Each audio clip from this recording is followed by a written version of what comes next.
पिछले लेक्चर में हमने हाइड्रोकार्बन में Wurtz reaction, Fittig reaction, Wurtz Fittig reaction, Ullmann reaction और फ्रैंकलैंड रिएक्शन के बारे में बात कर रही थी। वुड्स रिएक्शन में सबसे बड़ी प्रॉब्लम ये थी कि हम ऑड नंबर कार्बन एटम के एल्केन्स को प्रिपेयर नहीं कर सकते। प्रिपरेशन मेथड ऑफ एल्केन चल रहा है। इसमें वुड्स रिएक्शन पर एक एडवांटेज है जिस रिएक्शन का नाम है कोरे हाउस रिएक्शन। तो आज हम लोग शुरू करेंगे कोरे house reaction. It is an advantage over Wurtz reaction. तो शुरुआत करते हैं कोरे house reactions.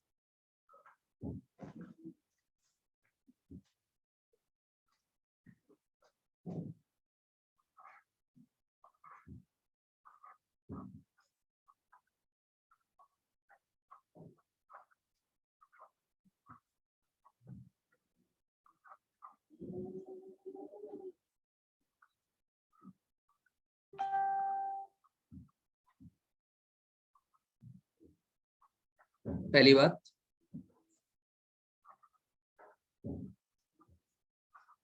it is an advantage over Wood's reaction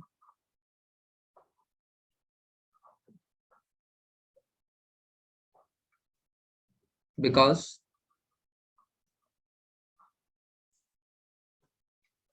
we can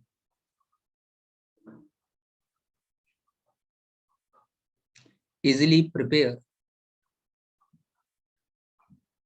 both odd and even number carbon atom alkanes through this reaction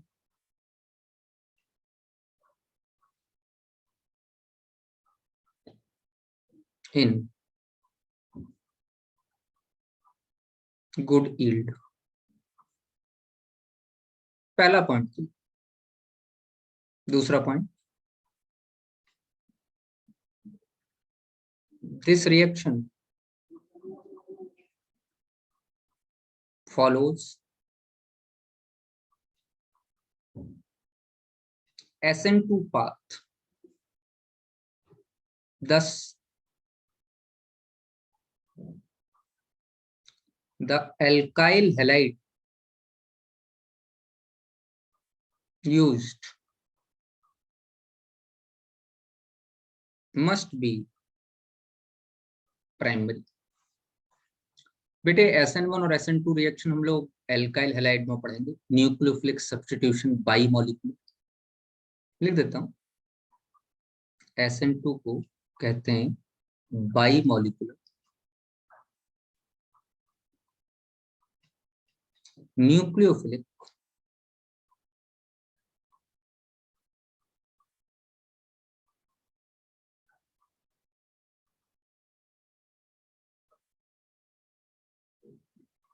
substitution reaction.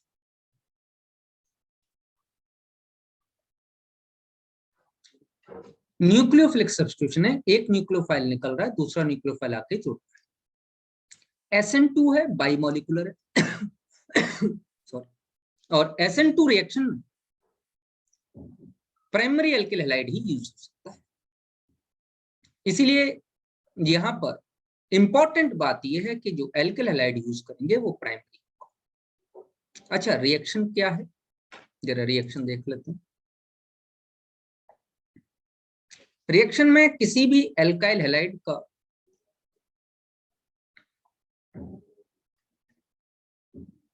Primary alkyl halide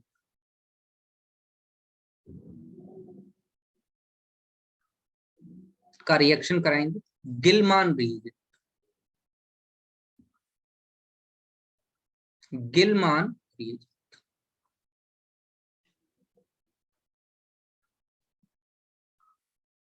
गिलमान reagent क्या होता है? Die alkyl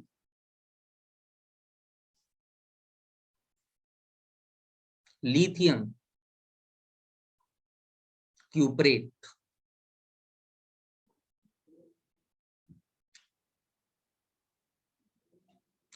और हमको एल्केन मिल जाएगा। This is the all over reaction. सबसे पहले formation of गिलमान reagent पर, तो इसमें सबसे पहला पार्ट हम पढ़ेंगे रिएक्शन से पहले फॉर्मेशन ऑफ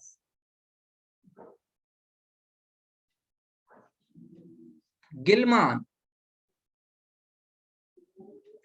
रिएजेंट।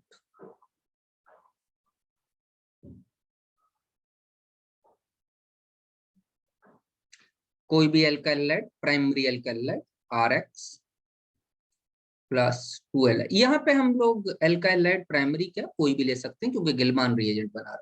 जब रिएक्शन करेंगे तो हमेशा प्राइमरी ले, यहाँ प्राइमरी ले सकते हैं, सेकेंडरी ले सकते हैं, टर्शरी ले सकते हैं, मुझे कोई लेना दिक्कत नहीं, साइक्लिक ले सकते हो, कुछ भी ले सकते हो। गिलमान रिएजेंट कैसा भी हो सकता है। चलिए क्या बन जाएगा, RLi प्लस LiX।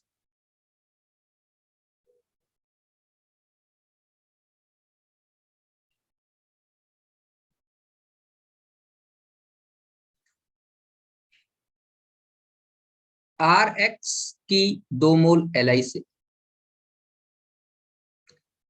RLi को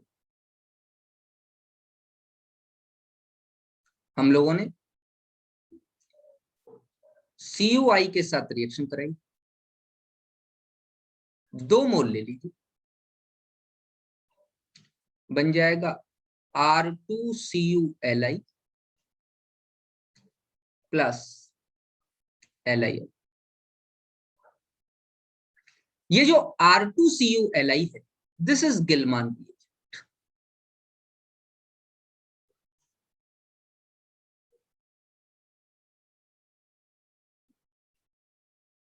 R2CuLi dialkyl lithium cuprate is Gilman reagent.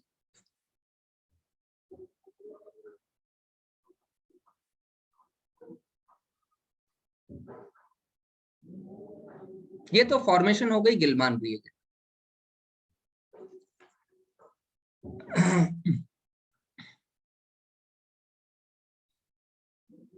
अब मैं रिएक्शन लिखाने जा रहा हूं।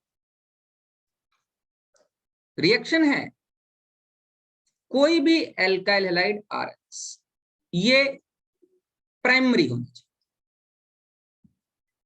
कोई भी प्राइमरी एल्काइल हैलाइड की R2CuLi से रिएक्शन कर, गिलमान रिएजेंट्स, SN2 रिएक्शन होगा, RR plus RCu plus LiX। ये एल्केन में,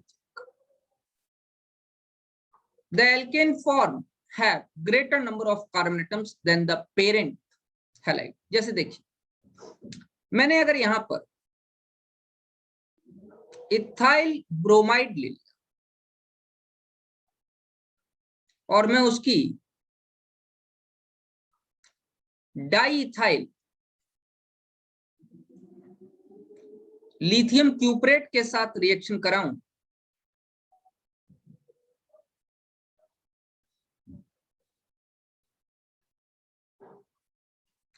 तो मुझे नॉर्मल ब्यूटेन मिल जाएगा। साथ में क्या निकलेगा, C2H5Cu, और साथ में क्या निकलेगा, LiBr। तो जो एल्काइल हैलाइड था उसमें 2 कार्बन एटम थे, जो हमको एल्केन बनेगा उसमें 4 कार्बन एटम, क्योंकि यहाँ एल्काइल हैलाइड में 2 कार्बन एटम थे और गिलमान रिएजेंट में भी 2 कार्बन एटम। अब जरा ध्यान से देखिए, अगर मैं एल्काइल हैलाइड 1 कार्बन एटम का दूं, गिलमान रिएजेंट 2 कार्बन एटम, तो मुझे सिर्फ नॉर्मल प्रोपेन देगा। and that will be a good yield. मतलब और कुछ मिलने का पॉसिबिलिटी नहीं है, एक आर यहां से एक आर यहां से। तो यहां पर प्लस वही C2H5Cu प्लस LiBr। मैं यहां पर CH3Br के साथ कोई और ले लूं, मान लीजिए मैंने कोई साइक्लिक एल्काइल ग्रुप ले लिया, साइक्लोहेक्साइल का होल ट्वाइस CuLi, मुझे ये मिल जाएगा। दोनों आर मिलाने, एक साइक्लोहेक्साइल एक CH3, मिथाइल साइक्लोहेक्साइल।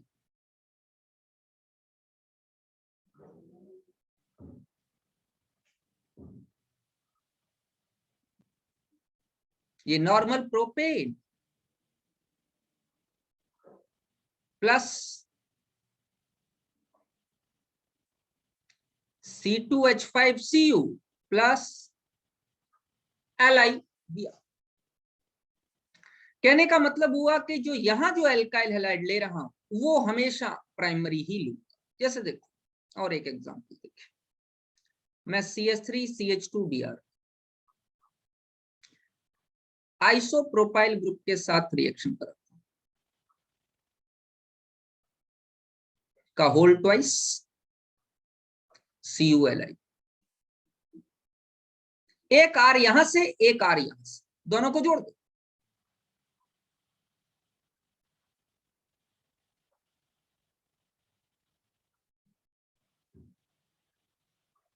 ये मिल जाएगा।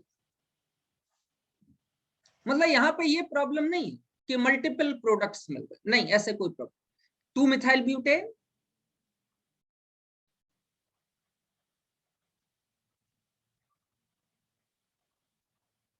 you will get 2 methyl butane plus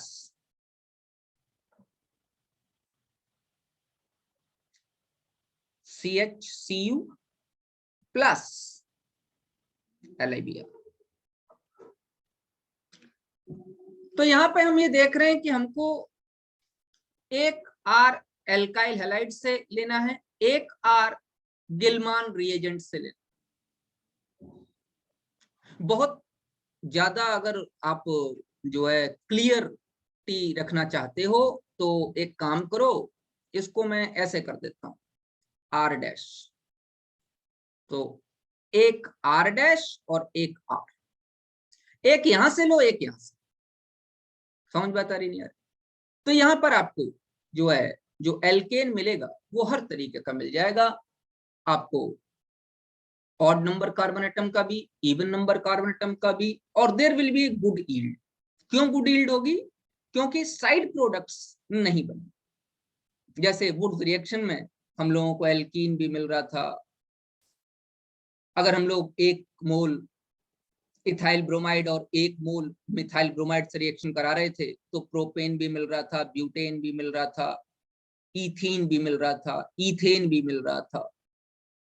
ऐसा इस केस में, तो it is a advantage over the Wurtz reaction. Wurtz reaction पर इसका एक एडवांटेज है, वुड्स रिएक्शन से odd number carbon atom alkane prepare नहीं हो सकते, वुड्स रिएक्शन में डिफरेंट एल्काइल हैलाइड्स का यूज नहीं कर सकते, लेकिन इस रिएक्शन में हम ऐसा कर सकते हैं, और इस रिएक्शन से हमको हर तरीके का एल्केन अच्छी यील्ड में मिल जाए।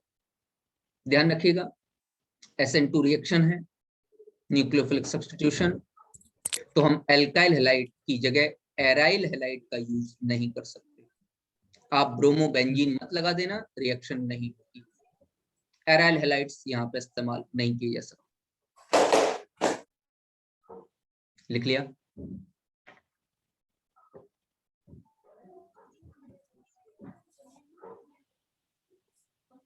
आगे बढ़ा रहा हूं बेटे। Yes. Next,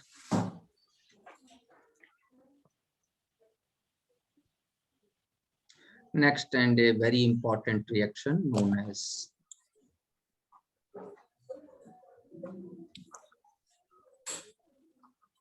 coal base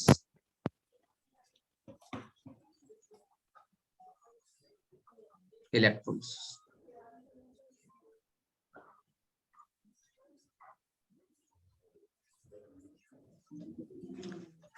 electrolysis में क्या चीज है? Electrolysis is a reaction in which a non-spontaneous redox process converts into a spontaneous redox process by applying electric current।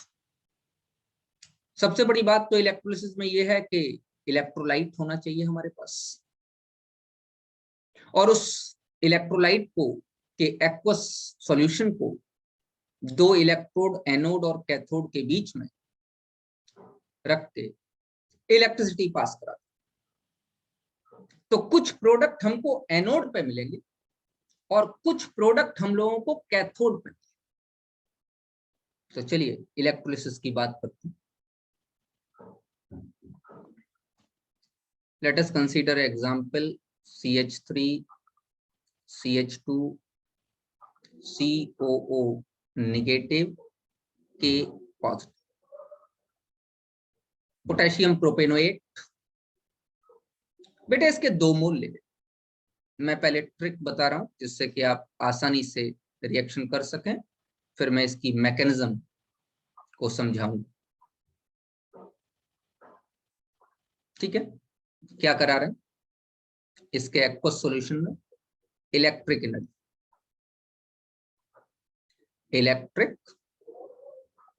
Energy pass,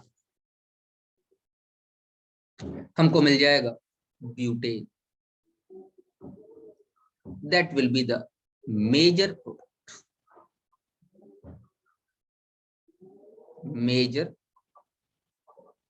product। बहुत सारे और भी प्रोडक्ट बनेंगे, कार्बन डाइऑक्साइड गैस रिलीज हो,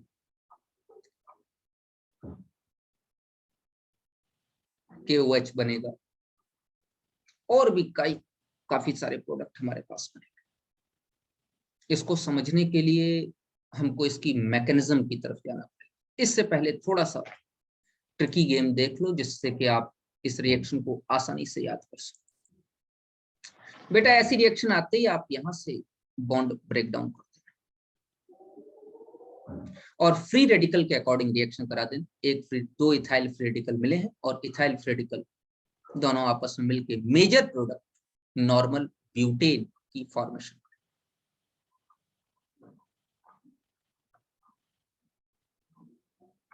चलिए let's consider the mechanism of the chemical।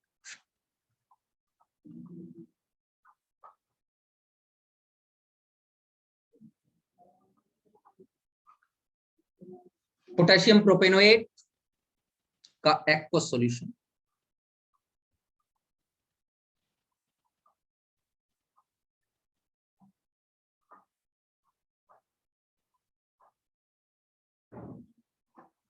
Ionise होगा, salt है, strong electrolyte है, 100% आयनाइज, और यहां एक्वस मीडिया तो प्रेजेंट है, पानी तो प्रेजेंट है। एक एनायन है, एक कैटायन है, और साथ में what? Anion will move towards anode. Anion anode पे भागेगा क्योंकि anode is positive charged at anode. Anode पर क्या लिख देता हूं, anion will move towards anode. Anode पर एनायन, एनायन गया बेटा,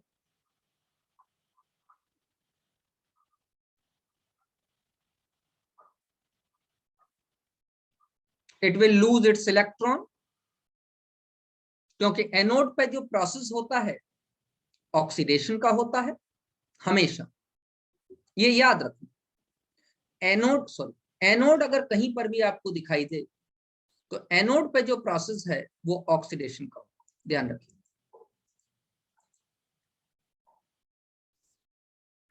मैं ऐसे लिख देता हूँ C2H5, समझ जाओगे ना।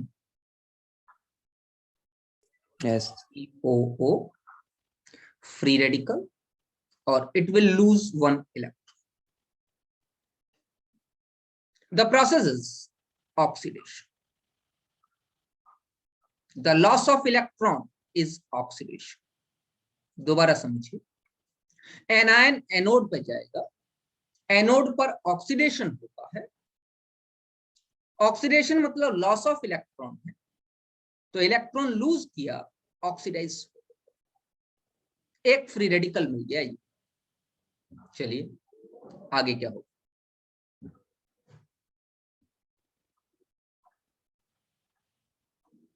समझेंगे बच्चे। ये फ्री रेडिकल में होमोलिसिस हो,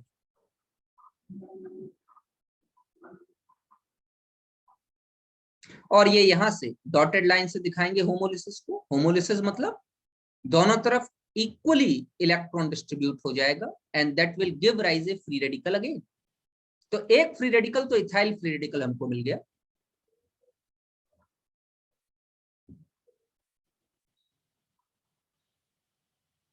और बेटा इस कार्बन पर जो फ्री रेडिकल आया उसने इस ऑक्सीजन के फ्री रेडिकल के साथ डबल बॉन्ड बना लिया और एनोड पर carbon dioxide gas release. Clear? अब क्या होगा, combination reaction. Ethyl free radicals combine करेंगे, कॉम्बिनेशन रिएक्शन होगी,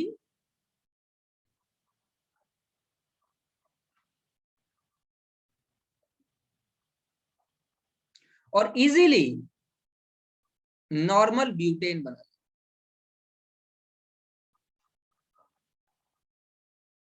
पहला प्रोडक्ट, मेजर प्रोडक्ट आपको आपके पास। अगर कॉम्बिनेशन रिएक्शन होगी और एनर्जी मिल गई तो क्या डिसप्रपोर्शनेशन रिएक्शन होने के चांसेस हैं? जैसे वुड्स रिएक्शन में होती थी वैसे ही यहां पर भी डिसप्रपोर्शनेशन रिएक्शन होने के भी चांसेस खूब। पेज पलट रहा हूं,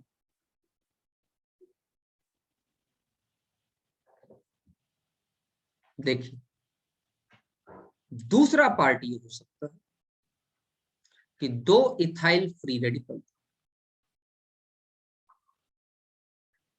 थोड़ी एनर्जी गेन कर ले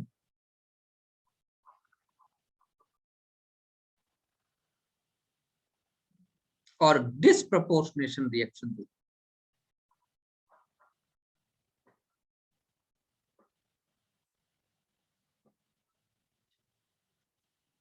जब ये डिसप्रपोर्शनेशन रिएक्शन देंगे तो ये हाइड्रोजन यहां से फ्री रेडिकल देते, इस कार्बन का फ्री रेडिकल इस कार्बन के फ्री रेडिकल के साथ मिलकर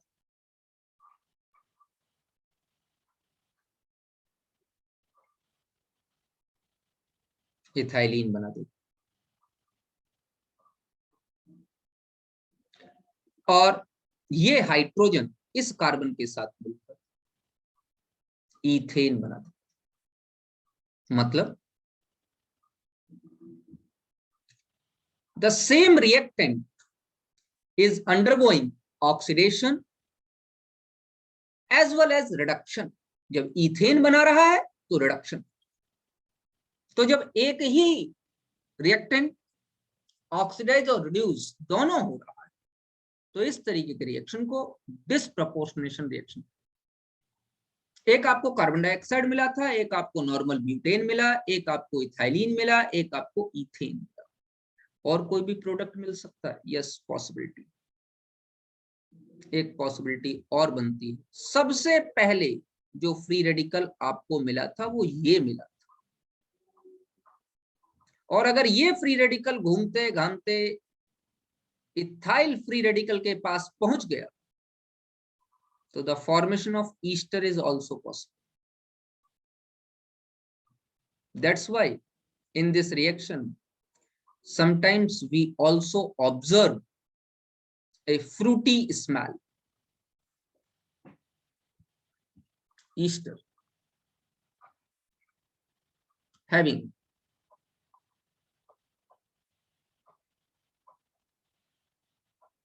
fruity smell. ईस्टर की Frooti smell.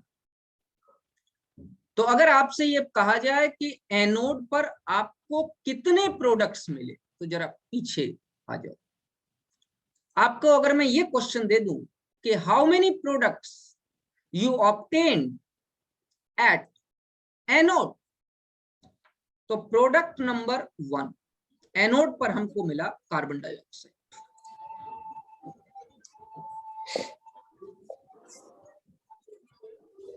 Product number,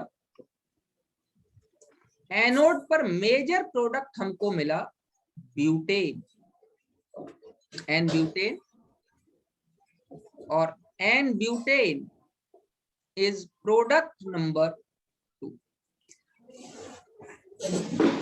this is a very important concept for JEE advance.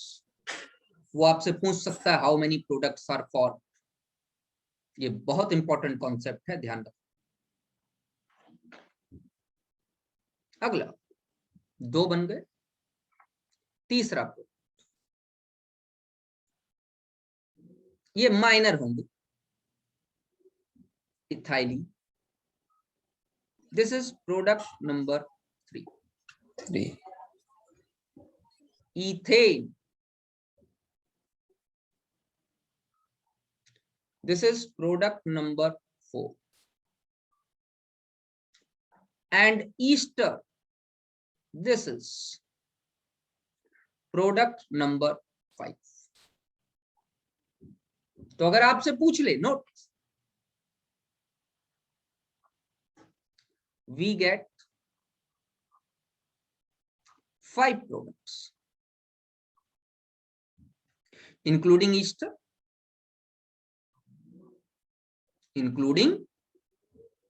ester, at n। Anode पर हमको 5 प्रोडक्ट्स। अब कैथोड पर K पॉजिटिव और वाटर दोनों ही पहुंचेंगे। अब है आपका एट कैथोड।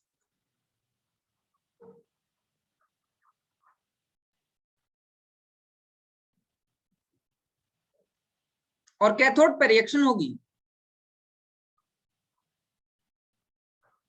गिब्स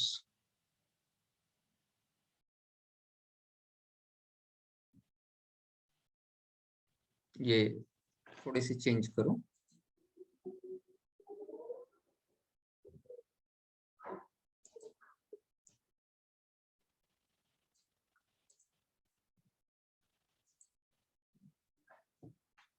ये K पॉजिटिव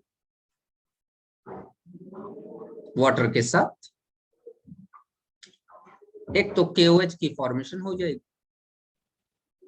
और साथ में H पॉजिटिव रिलीज। ये H पॉजिटिव कैथोड पर 2H पॉजिटिव 2 इलेक्ट्रॉन लेके जो ऊपर से इसको मिले हाइड्रोजन इवॉल्व करेगा। तो कैथोड पर आपको हाइड्रोजन का इवोल्यूशन, कैथोड पर हाइड्रोजन निकल जाएगा तो K पॉजिटिव कहां बच जाएगा, सॉल्यूशन में बच।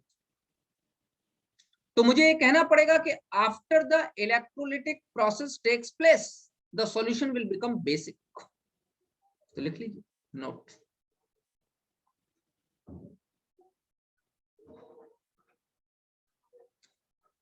after the electrolysis solution will become alkaline and pH will be greater than 7। Electrolysis पूरा होने के बाद KOH मीडियम में बच जाएगा। ये जो KOH होगा, यही KOH क्या काम करेगा, सॉल्यूशन को बेसिक कर देगा, एल्कलाइन कर देगा, और पीएच सॉल्यूशन का 7 से ज्यादा। ऐसा भी पूछा जा सकता है कि आफ्टर द इलेक्ट्रोलिसिस पीएच कितना होगा। अब आपको यह भी पूछा जा सकता है कि नेट प्रोडक्ट्स कितने मिले। हाइड्रोजन तो रिलीज हो गया, KOH बच के, यहां से 2 प्रोडक्ट ये भी। कैथोड पर कौन सा प्रोडक्ट मेनली आपको मिला, that is hydrogen that released, और बचा कौन सा, दैट इज KOH। बेटा ये इसकी नेट टोटल मैकेनिज्म थी जो कि मैंने आपको समझा। ये आप कॉम्पिटिटिव एग्जाम में अगर इसके बीच से कोई क्वेश्चन पूछा जाता है तो आप लोग इस मैकेनिज्म से उस क्वेश्चन का आंसर आसानी से निकाल सकते हैं। लेकिन अगर डायरेक्ट कोल्बे रिएक्शन या कोल्बे इलेक्ट्रोलिसिस, रिएक्शन मत कहना, कोल्बे इलेक्ट्रोलिसिस से कोई क्वेश्चन आता है और वो डायरेक्ट मेजर प्रोडक्ट की बात कर रहा है, तो इतना सोचने की जरूरत है। उसके लिए तो मैं डायरेक्ट आपको तरीका बताऊं। चलिए पेज पलटते हैं।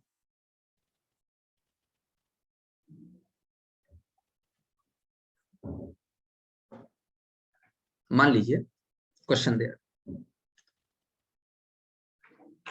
हम लोग कुछ इंपॉर्टेंट क्वेश्चंस कर लेते हैं, कॉन्सेप्ट्स भी क्लियर हो जाएंगे हमारे। मान लो ये इस तरीके से कोई क्वेश्चन दे,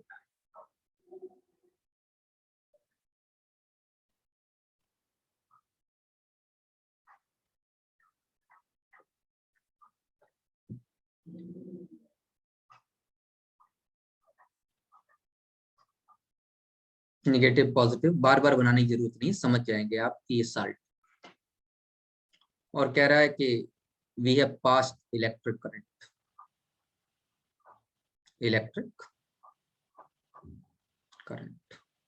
हमने इलेक्ट्रिक करंट पास किया।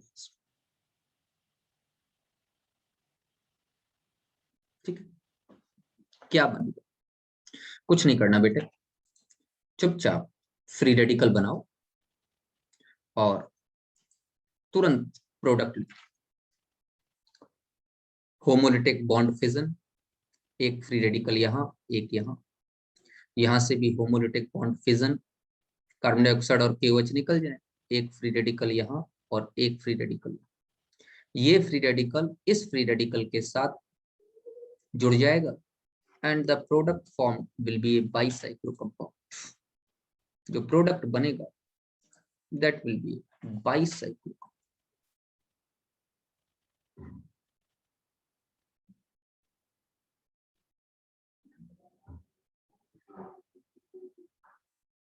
इस तरह से इसको और भी कई तरीके से लिखने का तरीका है। बाइसाइक्लो कंपाउंड्स को ऐसे लिखा जा सकता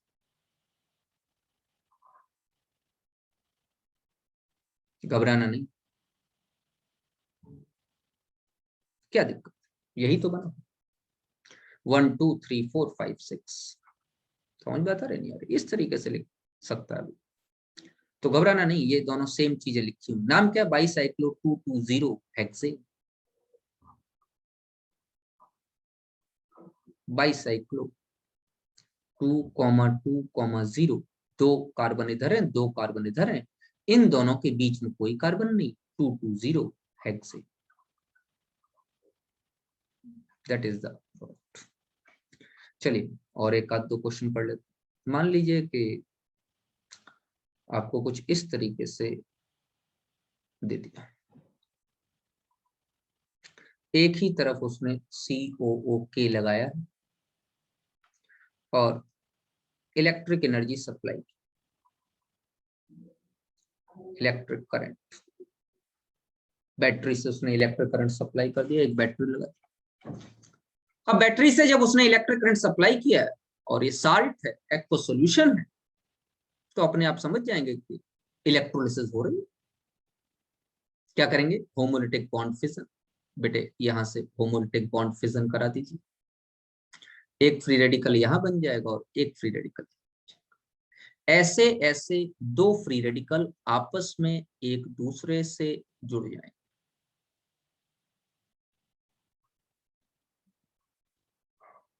और ये आपको साइक्लोब्यूटाइल साइक्लोब्यूटेट कंपाउंड मिल जाएगा। अच्छा, अगर वो इस तरीके से कुछ करे तो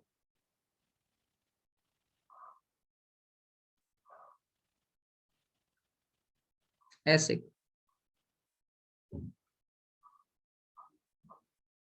और कह दे कि हम इलेक्ट्रिक करंट पास,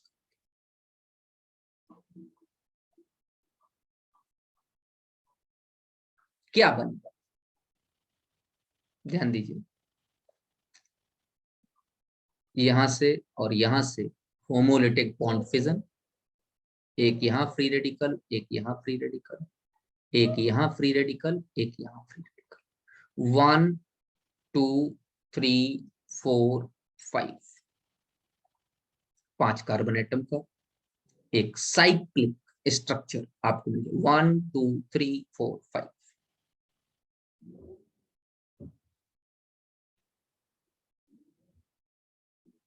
ये 5 कार्बन मैंने ऐसे बना दिया, 1 2 3 4 5, दोनों पे फ्री रेडिकल लगा है टर्मिनल्स पर। ये दोनों टर्मिनल आपस में एक बॉन्ड से जुड़ जाए। What you will get, you will get cyclopentane. Carbon dioxide, hydrogen, water, KOH ये सब निकल जाएंगे। If it is only asking about the major product, no need of the mechanism. मैंने आपको ट्रिकी गेम बता दिया किस तरीके से आप क्वेश्चन सॉल्व करेंगे। एक आपको क्वेश्चन दे रहा हूं और ये आप खुद करके दिखाएं।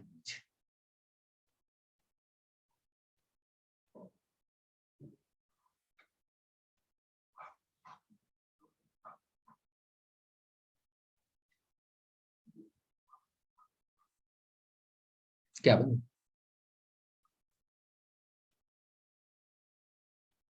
We are supplying electric.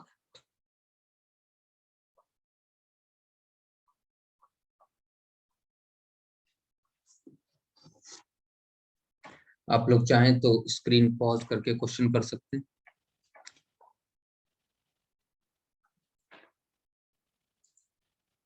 चलो मैं बताता हूं।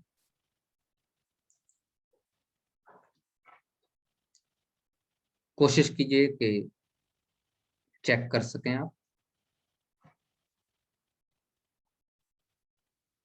एक फ्री रेडिकल यहां, एक फ्री रेडिकल यहां, एक फ्री रेडिकल यहां और एक फ्री रेडिकल यहां। What is the product? Product क्या हो? देखिए, इन दोनों कार्बन के बीच में एक कार्बन प्रेजेंट है तो बस ठीक है। दोनों के बीच में एक कार्बन आ जाए। और ये इसको ऐसे भी लिख सकते हैं, मैं और एक तरीके से लिखना सिखाता हूं।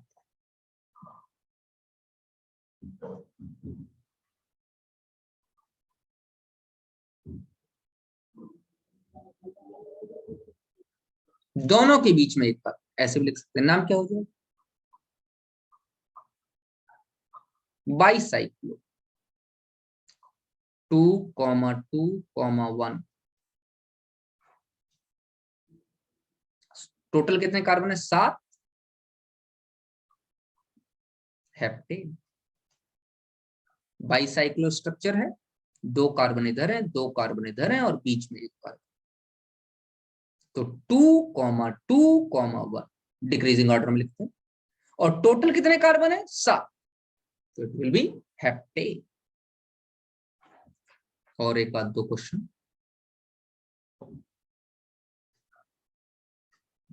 मैं शीट चेंज कर रहा हूं।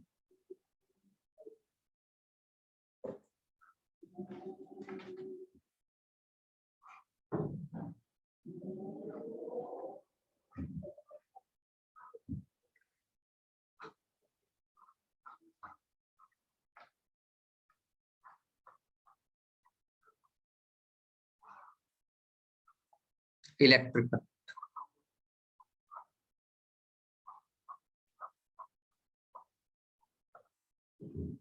ये बॉन्ड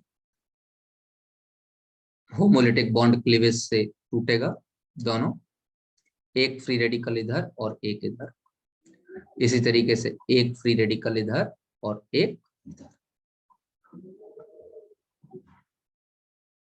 पहला case most important case, major product, बेटा ये एल्कीन बन जाए, साइक्लोएल्कीन, ये मेजर प्रोडक्ट। क्या और कोई भी प्रोडक्ट बनने की पॉसिबिलिटी, स्लाइट पॉसिबिलिटी है, मना नहीं कर रहा, लेकिन इन ट्रेसेस मिलेगा। इतना टाइम फ्री रेडिकल को मिलता नहीं है कि ये किसी दूसरे मॉलिक्यूल से इस तरीके से जाके ऐसा ही कोई फ्री रेडिकल आमने सामने से आके टकरा जाए। केमिस्ट्री है, हम मना कुछ नहीं कर सकते, टकराने को टकरा सकता है, मॉलिक्यूल्स हैं, घूम रहे हैं, फ्री रेडिकल्स हैं, घूम रहे हैं, हाईली अनस्टेबल हैं, हाईली रिएक्टिव हैं, तो क्या ऐसा प्रोडक्ट बन सकता है? बन सकता है, मना नहीं कर, but the probability, the percentage yield is very less. इसकी काफी कम प्रोबेबिलिटी है कि दो ये फ्री रेडिकल आपस में आके आमने सामने से टकराए। जब अगल बगल में फ्री रेडिकल बने तो carbon quickly forms double bond. थोड़ा एक्सप्लेन करता हूं इसे भाई, कुछ इस तरीके, देखो बेटा फ्री रेडिकल्स में ऐसा कुछ होता नहीं है, लेकिन फिर भी मैं कोशिश करता हूं कि आपको समझ में आ जाए। मैं ये कहना चाहता हूं कि इस तरीके से आमने सामने से आपस में आके टकरा, और आमने सामने से टकरा दो के बीच में ये बॉन्डिंग बन जाए, ये पॉसिबिलिटी रेयर, और ये प्रोडक्ट बन जाए। तो जो मेजर प्रोडक्ट अगर आपसे कोई पूछे कि what will be the major product in this, तो आपका आंसर होगा cyclohexene is the major product.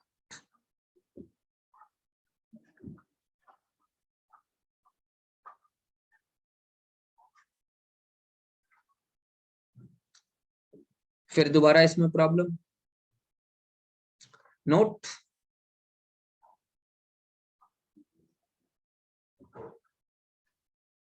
Never use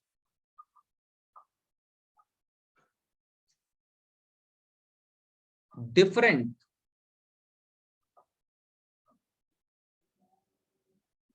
salts या electrolytes,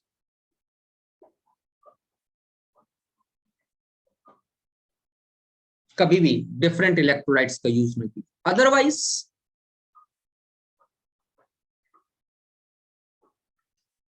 you will get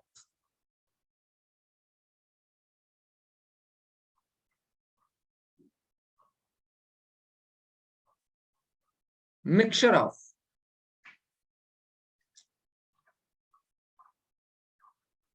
various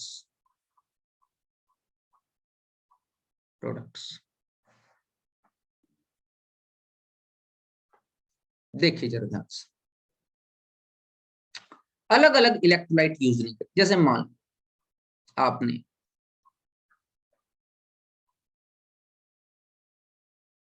propane बनाने के लिए 1 मोल पोटेशियम एसिटेट और 1 मोल पोटेशियम प्रोपेनोएट का यूज कर, और आप इलेक्ट्रिक करंट पास कर, अब क्या हो, आप ये सोच रहे हो कि एक मिथाइल और एक इथाइल फ्री रेडिकल आपस में टकरा गया और आपको नॉर्मल प्रोपेन का गुड यील्ड मिल जाए।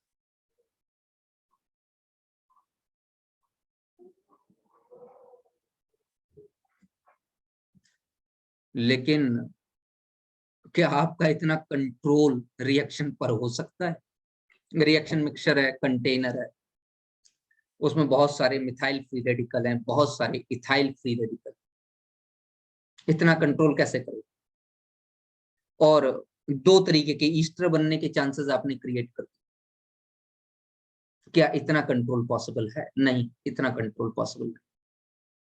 इसका मतलब वेरियस प्रोडक्ट्स बने, कुछ जो ज्यादा क्वांटिटी में मिलेंगे।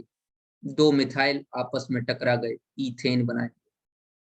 दो इथाइल आपस में टकरा गए, ब्यूटेन बनाएंगे। डिस्प्रपोर्शनेशन रिएक्शन हो गई, इथाइलिन भी बनेगा, और एंड सो ऑन, ईस्टर्स भी बने। इट मींस आप ऑड नंबर कार्बन एटम का एल्केन इससे प्रिपेयर नहीं कर सकते। तो लिख लीजिए इसमें भी 10।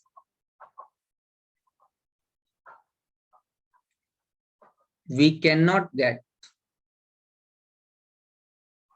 good yield of odd number carbon atom alkanes through this process.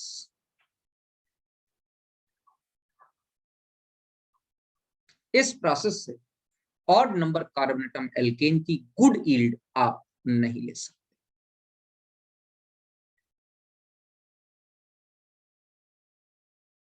ठीक है, नेक्स्ट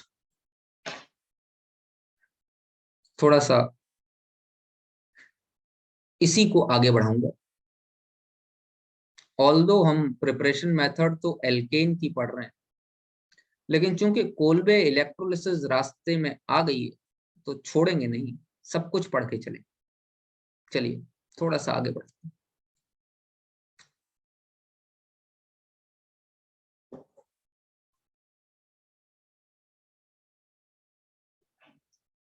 Let us consider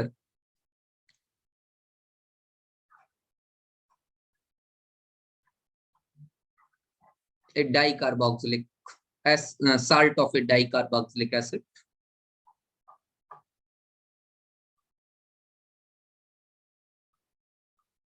और इसका नाम हो जाएगा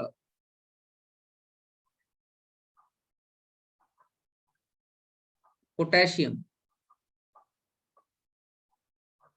सक्सीनेट,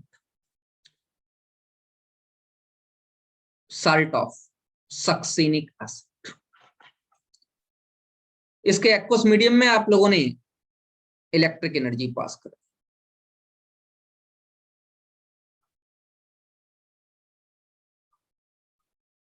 ये यहां से ब्रेक डाउन कराओगे, ये यहां से ब्रेक डाउन करो।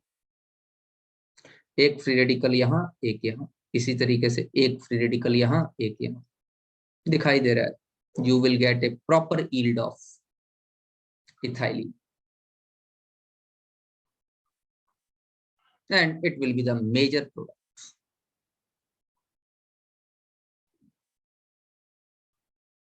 इसी तरीके से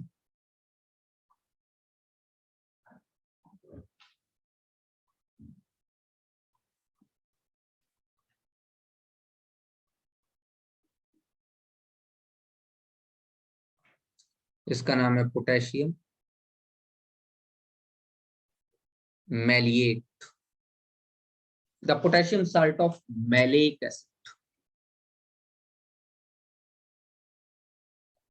एक फ्री रेडिकल यहाँ, एक फ्री रेडिकल यहाँ, यहां से भी टूटेगा। एक फ्री रेडिकल यहाँ, एक फ्री रेडिकल यहाँ, ठीक, in the presence of electric current.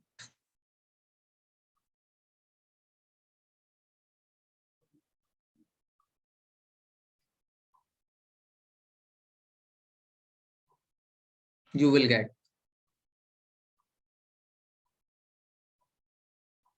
acetylene as a major product। आपको एसिटाइलिन मिल जाएगा मेजर प्रोडक्ट के फॉर्म। तो इथाइलिन और एसिटाइलिन बनाने के लिए भी कोलबे इलेक्ट्रोलिसिस का यूज किया जा सकता है। It is A important preparation method in hydrocarbons. ठीक है बेटे। Next,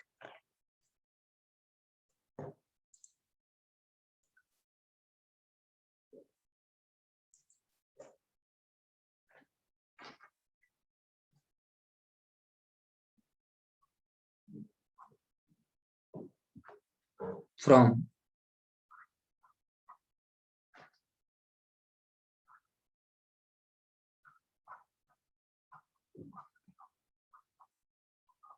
क्लीमेंसन reduction. अब यहां से हम कुछ रिडक्शंस के बारे में पढ़ना शुरू कर रहे हैं। इंपॉर्टेंट रिडक्शंस हैं, पूछे जाते हैं। पहला point, the reagent used in this process is zinc amalgam plus concentrated HCl। मतलब ये क्लीमेंसन रिएजेंट कहलाएगा। बेटा मरकरी जिस भी मेटल के साथ जुड़ेगा उसके साथ एक एलॉय बनाए। मरकरी मेटल के साथ एलॉय बनाता है और उस एलॉय को अमलगम कहते हैं। जिंक के साथ बना रहा है, जिंक अमलगम का। सोडियम के साथ बनाएगा, सोडियम अमलगम का। याद रखिएगा, इकलौता एक आयरन ही एक ऐसा एलिमेंट है या एक ऐसा मेटल है जो कि मरकरी के साथ अमलगम नहीं बनाता। बाद बाकी सभी मेटल्स, लगभग सारे मेटल्स मरकरी के साथ अमलगम बनाते। That is the reason the mercury is stored in the iron containers, क्योंकि वहां एलॉय नहीं बनेगा और मरकरी प्योर फेज में बचा रहेगा। नहीं तो आप और किसी कंटेनर में अगर मरकरी को स्टोर करने की कोशिश करो, यू विल गेट फेल्ड, क्योंकि जैसे ही आप मरकरी को उस कंटेनर में रखोगे, मरकरी उस मेटल के साथ एलॉय बना लेगा। आप तो मरकरी स्टोर करना चाहते थे, वहां एलॉय बन चुका।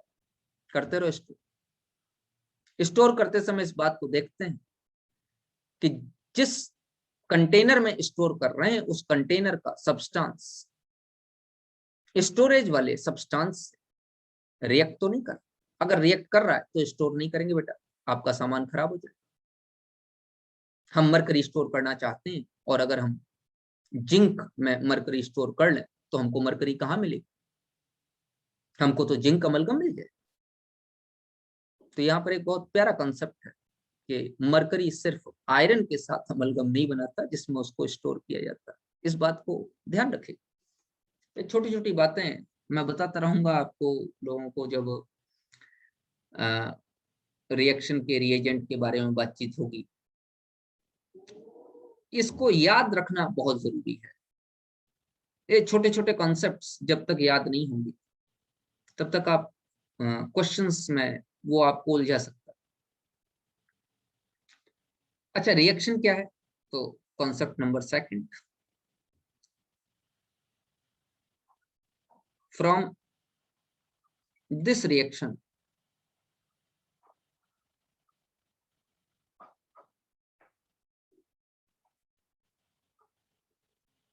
the carbonyl compounds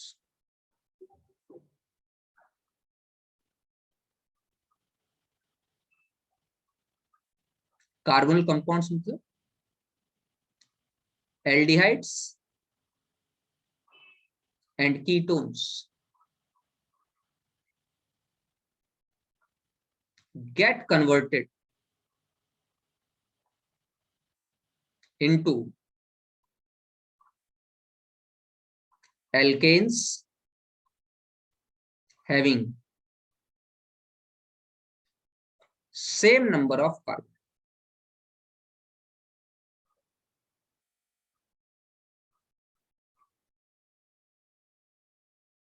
इस मेथड से हम एल्डिहाइड कीटोन्स को उतने ही कार्बन एटम के एल्केन में कन्वर्ट।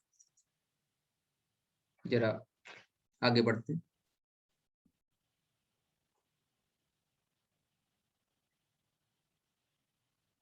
रिएक्शन देखिए,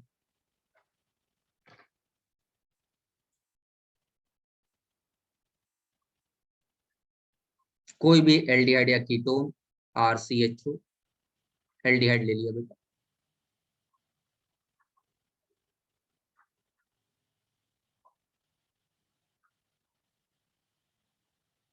और इसकी reaction zinc amalgam plus concentrated HCl, you will get RCH3. The aldehyde group be converted into the hydrocarbon, that is the alkane. It will be reduced.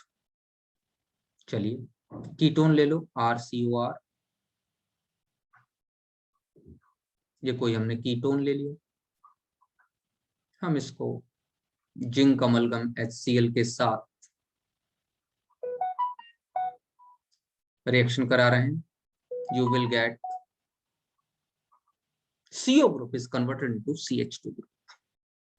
ये यहां समझने वाली बात। अच्छा कोई और ले लो, मालूम चले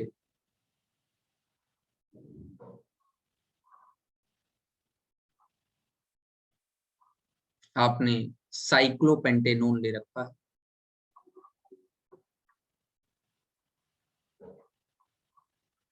और अगर आप उसकी जिंक अमलगम HCl के साथ रिएक्शन कराना चाहते हैं तो CO group will be converted into CH2 group. You will get cyclopentane.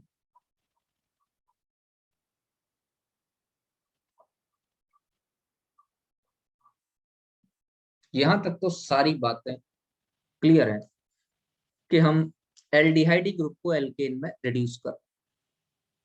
The main concept is reduction, the reduction of carbonyl compound, the reduction of carbonyl compound in alkanes, saturated hydrocarbons. अगर मैं थोड़ा सा इसमें गड़बड़ करूं, then we get a very surprising results. देखो मैं एक क्वेश्चन के बारे में बात करता हूं, है तो वो क्वेश्चन लेकिन I am making it a example. देखिए मैं एक एग्जाम्पल आपको समझा रहा। लेट अस कंसीडर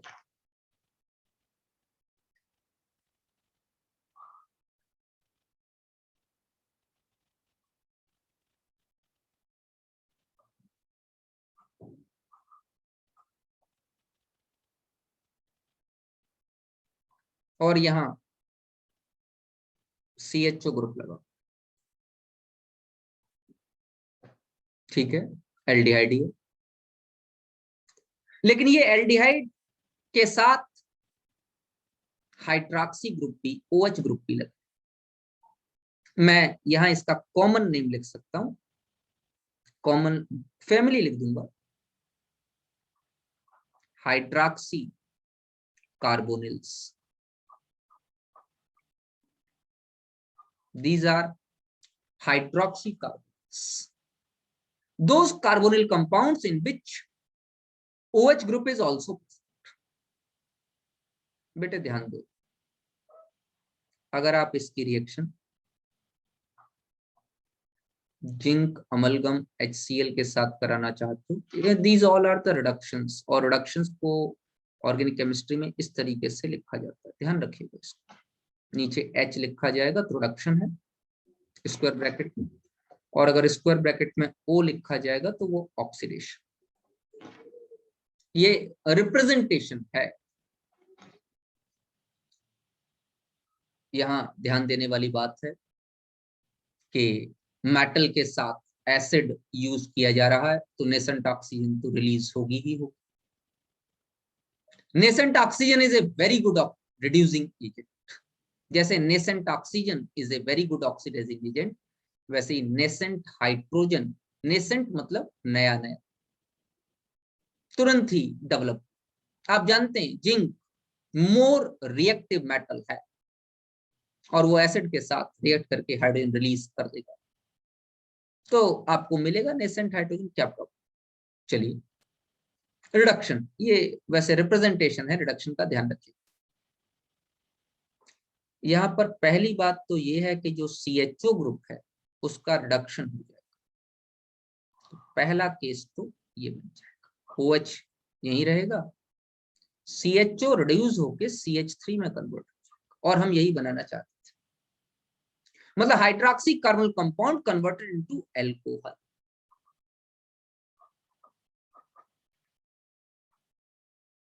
अब आप कहोगे सर आप तो एल्केन की प्रिपरेशन मेथड पढ़ा रहे थे। हाँ मैं बता रहा हूँ, CHO ग्रुप एल्केन में कन्वर्ट हो, अब दूसरा ग्रुप प्रेजेंट था, उसका मैं क्या कर सकता? साइंटिस्ट कहता है क्या ये रिएक्शन प्रॉपर हो जाएगी? नहीं, ये रिएक्शन प्रॉपर नहीं। समस्या है, समस्या है HCl। क्या ये HCl एल्कोहल से रिएक्ट नहीं करेगा क्या? In comparison to HCl alcohol is base, तो एसिड बेस रिएक्शन हो जाएगी यहां, एंड आपको यहां पर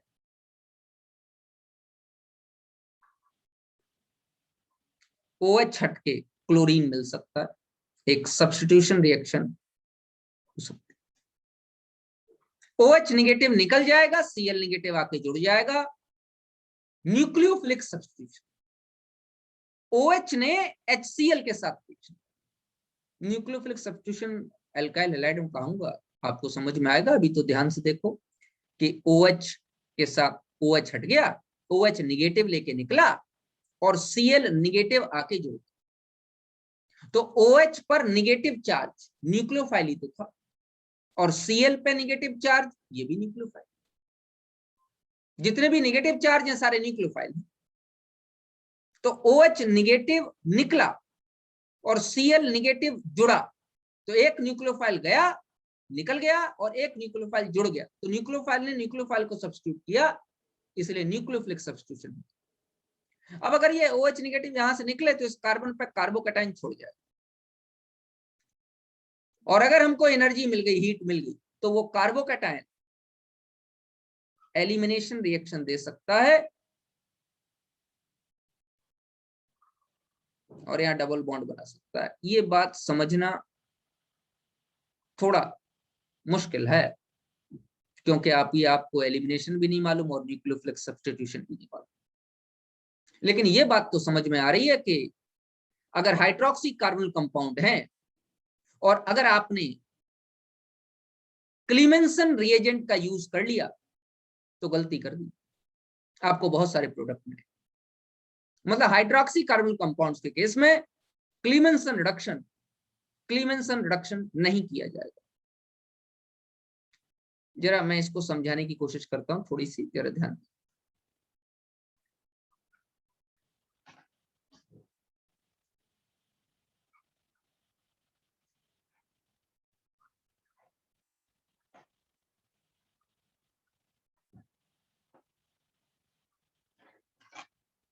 देखिए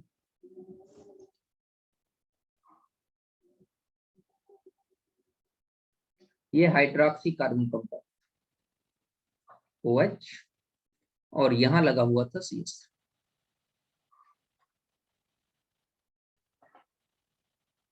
इस कंपाउंड की आप रिएक्शन करा रहे थे जिंक अमलगम HCl के साथ।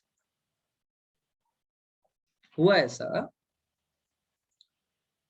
सॉरी मैं CHO भी ले लेता हूँ ना, जिससे कि ज्यादा आसान, नहीं तो आप कहोगे सर पहले तो CHO लिया था। वैसे तो मैंने यहाँ पे प्रोडक्ट ले लिया था जो दोबारा रिएक्ट कर रहा है, मैं CHO भी ले लेता हूँ, ज्यादा आसान।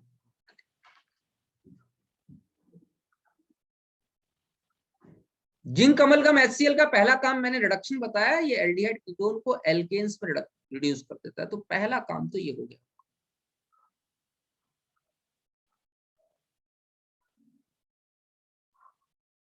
OH और CH3, लेकिन ये रुका थोड़ी होगा बनने के बाद, OH निगेटिव लेके निकल गया होगा और यहाँ कार्बोकैटायन बन गया।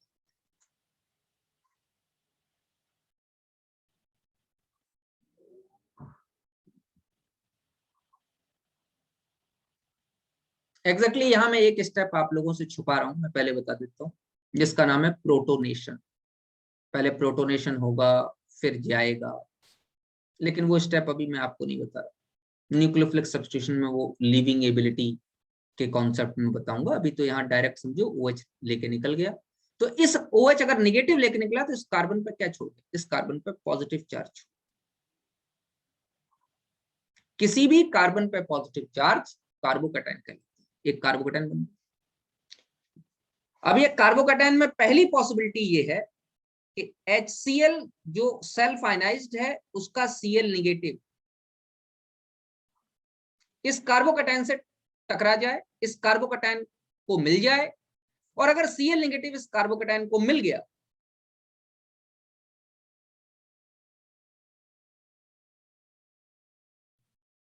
तो Cl यहां पे जुड़ जाएगा, और CH3 तो यहां था ही था मेरे बच्चे। अगर आपको हीट मिल गई, मालूम चले कि आपको कहीं से एनर्जी मिल गई, क्योंकि बॉन्ड ब्रेकडाउन के लिए एनर्जी चाहिए, सब्स्टिट्यूशन के लिए एनर्जी नहीं चाहिए। Cl नेगेटिव तो हीट नहीं मिलेगी तो ही अच्छे से होगा। Cl नेगेटिव जो जुड़ा है वो तभी अच्छे से जुड़ेगा जब हीट नहीं मिले। लेकिन अगर हीट मिल गई, ध्यान देना इस चीज, अगर हीट मिल गई तो इस बगल वाले कार्बन से H निकल जाएगा और इस कार्बन को निगेटिव दे जाएगा, इसका निगेटिव और इसका पॉजिटिव यहाँ डबल बॉन्ड और हाइड्रोजन निकल जाएगा।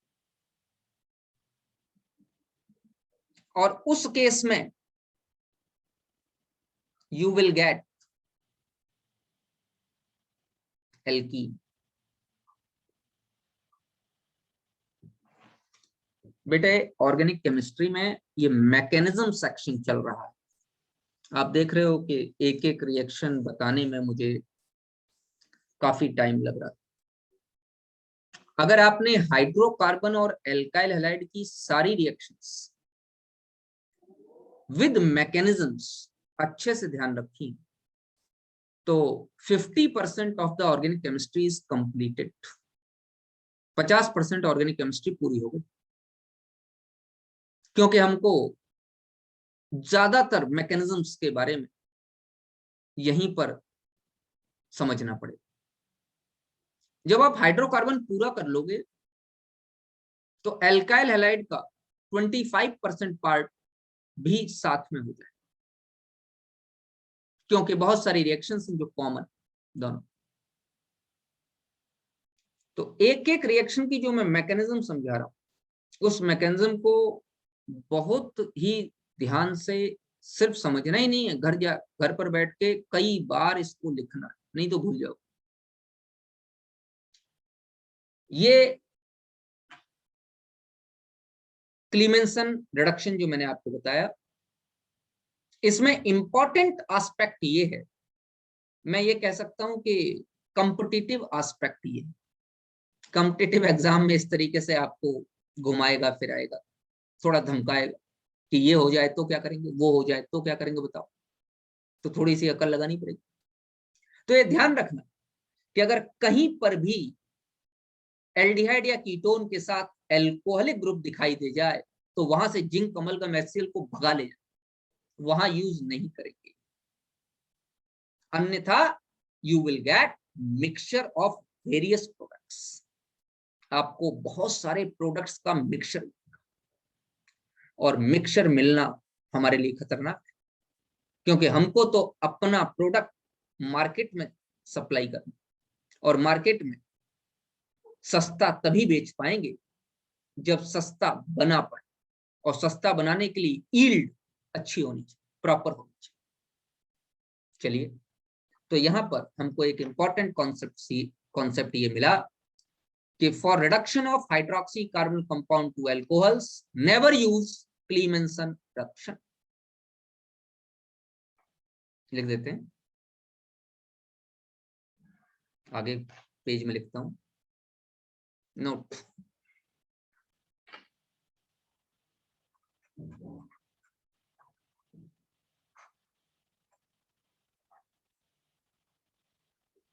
For the reduction of hydroxy carbonyl compounds into alcohols.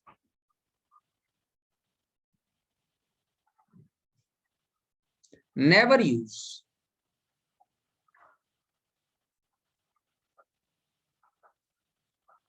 Clemmensen reduction.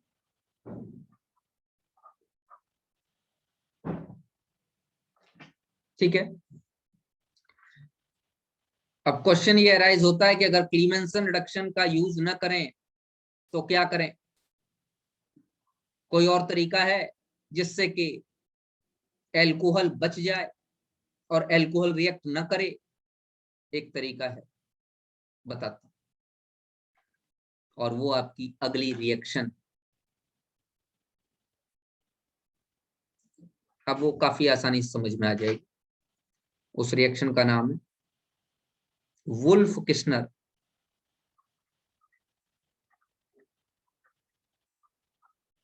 Reduction.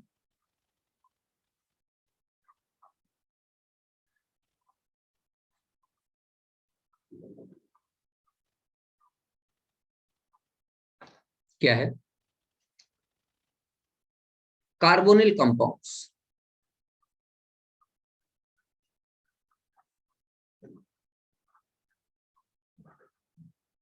Aldehyde and ketones को पहले हाइड्रोजन से रिएक्ट कराएंगे NH2 के साथ, और फिर KOH और ग्लाइकॉल के साथ रिडक्शन करा।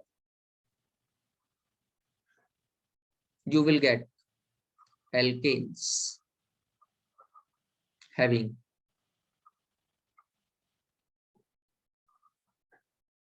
same number of carbon atoms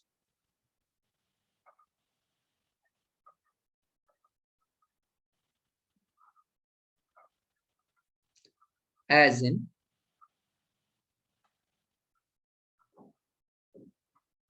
parent carbonyl compound.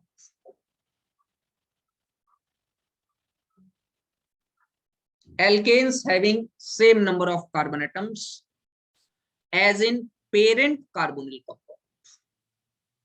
जितने पेरेंट कार्बोनिल कंपाउंड्स में कार्बन एटम है उतने ही मिले। चलिए सेम वही, मैं कोई भी एक एग्जांपल ले लेता हूं। RCH2CHO कोई एग्जांपल ले लेता हूं। रिएक्शन कराइए पहले NH2 के साथ, हाइड्रोजन के साथ, और फिर रिएक्शन कराएंगे KOH और ग्लाइकॉल के साथ। CHO group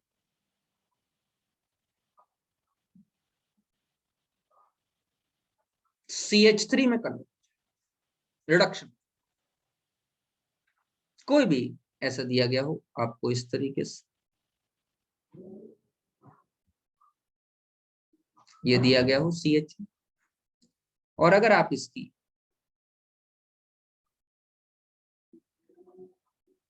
NH2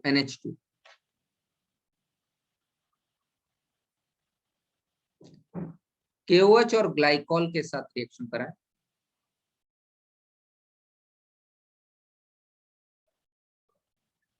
you will get methyl cyclopentane. CHO group का कन्वर्जन CH3। थोड़ा सा इसमें भी चेंज करता। मान लो बेटे एक क्वेश्चन की तरीके से चेंज कर रहा हूं, समझिएगा।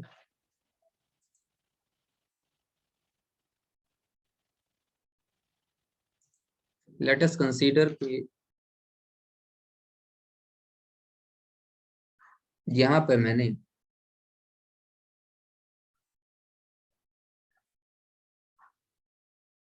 Cl ले लिया और यहां पर मैंने CH3 ले लिया, सॉरी CH3 क्यों ले रहा हूं, CHO ले लिया।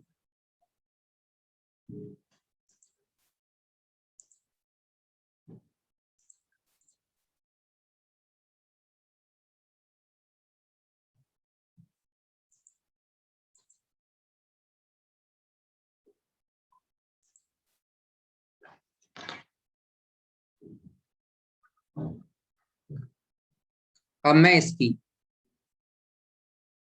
NH2 हाइड्राजीन पहली बार, और दूसरी बार मतलब जो प्रोडक्ट बनेगा उसका रिएक्शन दोबारा KOH और ग्लाइकॉल से करवा,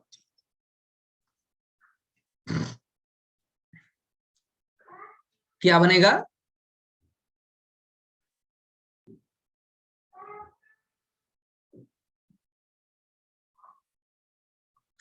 आप ये सोच रहे हैं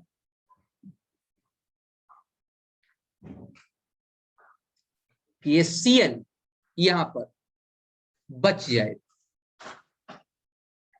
क्या ऐसा ही होगा कि Cl यहां पे बच जाएगा? देखिए,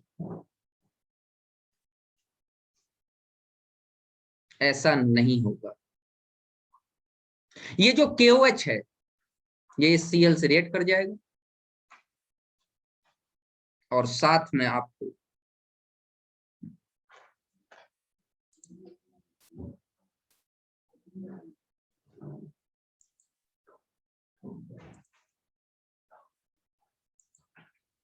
CH3 लिखना बेटा।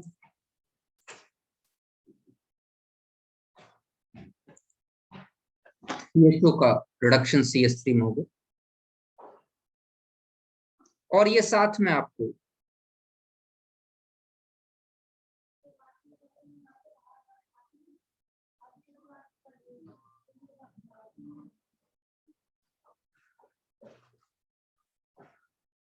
OH में कार्बोकैटायन बनेगा। तो अगर हीट मिल गई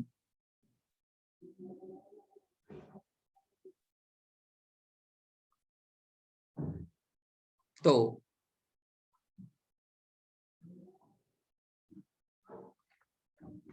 एल्कीन भी बन जाए। मतलब हेलो कार्बोनिल कंपाउंड्स को अगर आप हैलाइड्स में चेंज करना चाहते हैं तो वुल्फ किस्नर रिडक्शन का यूज मत कीजिए। तो यहां पर एक प्रॉब्लम ये आई कि हेलो कार्बोनिल कंपाउंड्स को हैलाइड्स में आप कन्वर्ट नहीं कर सकते। अब जरा, चूंकि ये वाला पार्ट मैंने आपको करा दिया, पीछे क्लीमेंसन करा दिया, तो मैं इसको अब एक्सप्लेन कर सकता हूं आपके साथ कि अगर हमारे पास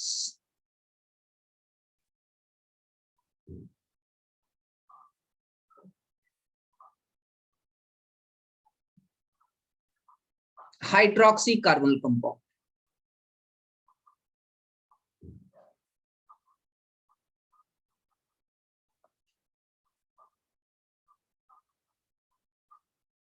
तो इसको आप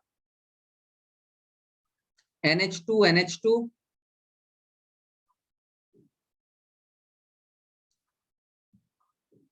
KOH और ग्लाइकॉल के साथ रिएक्शन करा के आसानी से, क्योंकि OH के साथ KOH कोई रिएक्शन नहीं करेगा और एक बेटर यील्ड आपको इसकी। लेकिन अगर आपने इसी की रिएक्शन क्लीमेंसन रिडक्शन करा दी जिंक अमलगम HCl, तो मैं पढ़ चुके हैं कि हम लोगों को हेलोजन Cl यहां लग जाएगा, डबल बॉन्ड आ जाएगा। मतलब ये पाथ आप नहीं कर। अगर आप हाइड्रोक्सी कार्बन कंपाउंड्स को एल्कोहल्स में कन्वर्ट करना चाहते हैं, then use Wolff Kishner, never use zinc amalgam HCl। इसी तरीके से अगर आप हेलो कार्बोनिल कंपाउंड्स, हेलोजन लगा हुआ है, कार्बोनिल लगा है, हेलो कार्बोनिल कंपाउंड्स हैं,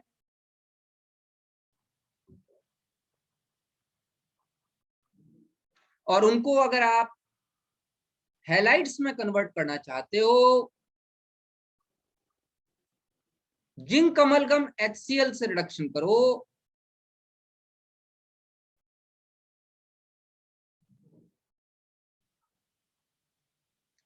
और अगर डायरेक्ट आपको हैलाइड गुड यील्ड में मिल जाएगा, ये हैलाइड्स मिल जाएगा। लेकिन अगर आपने इसकी रिएक्शन वुल्फ किस्नर करा दी, NH2 KOH और ग्लाइकॉल, तो बेटा Cl हटके OH आ जाएगा, एल्कोहल बन जाएंगे, एल्कीन बन जाएगा। मतलब ये पाथ यूज नहीं करें। तो ये दो बातें काफी इंपॉर्टेंट है हमारी। पहली बात, हाइड्रोक्सी कार्बोनिल कंपाउंड्स को एल्कोहल में कन्वर्ट कराने के लिए always use Wolff Kishner. Halo carbonyl compounds को हैलाइड में कन्वर्ट कराने के लिए ऑलवेज यूज क्लीमेंसन। ध्यान देना, दोनों ही केसेस में CHO तो कन्वर्ट हो जाएगा CH3 में, यहां कोई प्रॉब्लम नहीं। एल्डिहाइड और कीटोन तो दोनों ही तरीकों से एल्केन में कन्वर्ट हो रहा है, लेकिन साथ में लगा हुआ जो ग्रुप है उसका ध्यान देना पड़ेगा कि जो रिएजेंट है उस रिएजेंट में कोई ऐसा ग्रुप तो नहीं है जो उससे रिएक्ट कर। तो बड़ा इंपॉर्टेंट कॉन्सेप्ट है कि hydroxy carbonyl compounds can easily be converted into alcohols when treated with Wolff-Kishner reagent. But if we will use Clemenson reagent, we will get number of products. Similarly, halocarbonyl compounds will easily be converted into halides if we use Clemenson reagent. But if we will use Wolff-Kishner reagent, we will get mixture of products. That's the importance of the two reactions. Both are same, both are used for the production of carbonyl compounds into alcohols, लेकिन देखना पड़ेगा साथ में तो कुछ नहीं। आज बेटा की क्लास यहीं स्टॉप करेंगे और नेक्स्ट क्लास में और मैकेनिज्म्स के साथ आपके साथ मिलेंगे। तब तक इनको घर पे बैठ के लिखिए।